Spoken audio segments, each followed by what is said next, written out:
7 बेहतरीन तरीके हैं जिनसे आप सीड्स का भरपूर इस्तेमाल कर सकते हैं और ख़वातीन अपनी हार्मोनल सेहत को ठीक कर सकती हैं। आइए बताते हैं।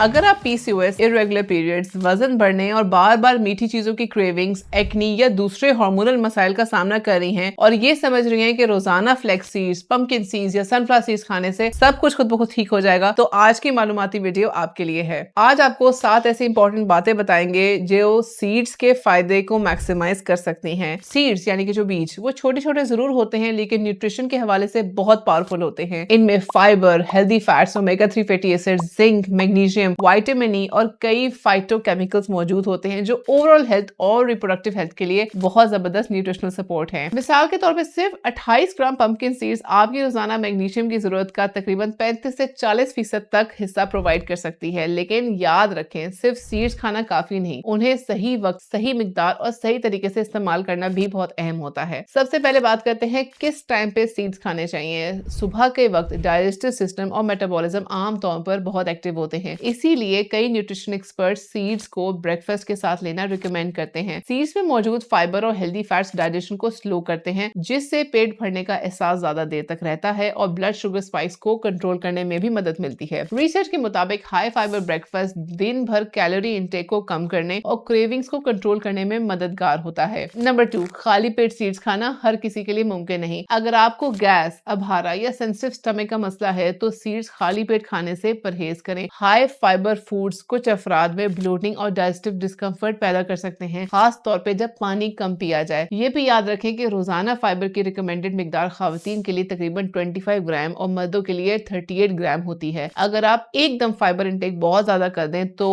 अभारे के चांसेस बहुत ज्यादा बढ़ सकते हैं, इसीलिए सीड्स को नाश्ते के साथ या बाद में लेना ज्यादा कंफर्टेबल रहता है। नंबर 3, दोपहर के टाइम खाना भी अच्छा होता है। अगर सुबह वक्त ना मिले तो लंच के टाइम पे भी सीड्स लिए जा सकते हैं। आप इन्हें सैलेड, दही या किसी हेल्दी मील में शामिल कर सकते हैं। रिसर्च के मुताबिक न्यूट्रिएंट रिच फूड्स को रेगुलर मील्स के साथ लेना डाइटरी कंसिस्टेंसी को इंप्रूव करता है और long term healthy eating habits को अपनाना आसान हो जाता है। नंबर 4, रात देर से सीड्स खाने से गुरेज करें। रात को सोने से बिल्कुल पहले सीड्स खाना कुछ लोगों के लिए डाइजेस्टिव डिस्कम्फर्ट का सबब बनता है। फाइबर और फैट्स डाइजेशन का वक्त बढ़ा देते हैं, इसीलिए सेंसिटिव अफराद को सोने के करीब भारी या हाई फाइबर फूड से डिस्कम्फर्ट महसूस हो सकता है। नंबर 5, ग्राउंड यानी कि फ्लैक्स सीड्स ज्यादा फायदेमंद हो सकते हैं। अगर आप अलसी यानी कि फ्लैक्स सीड्स इस्तेमाल करते हैं तो उन्हें पीस कर खाना बहुत फायदेमंद रहता है। रिसर्च से पता चलता है कि ग्राउंड फ्लैक्स सीड्स से ओमेगा 3 फैटी एसिड्स और लिग्नेंस की बायोअवेलेबिलिटी बढ़ जाती है। साबित फ्लैक्स सीड्स कभी कभार पूरी तरह डाइजेस्ट नहीं हो पाते। दिलचस्प बात यह है कि फ्लैक्स सीड्स दुनिया के अमीर तरीन डाइटरी सोर्सेज ऑफ लिग्नेंस में शामिल हैं और कुछ रिसर्च के मुताबिक इनमें दूसरे प्लांट फूड्स के मुकाबले में कई गुना ज्यादा लिग्नेंस मौजूद होते हैं। नंबर 6,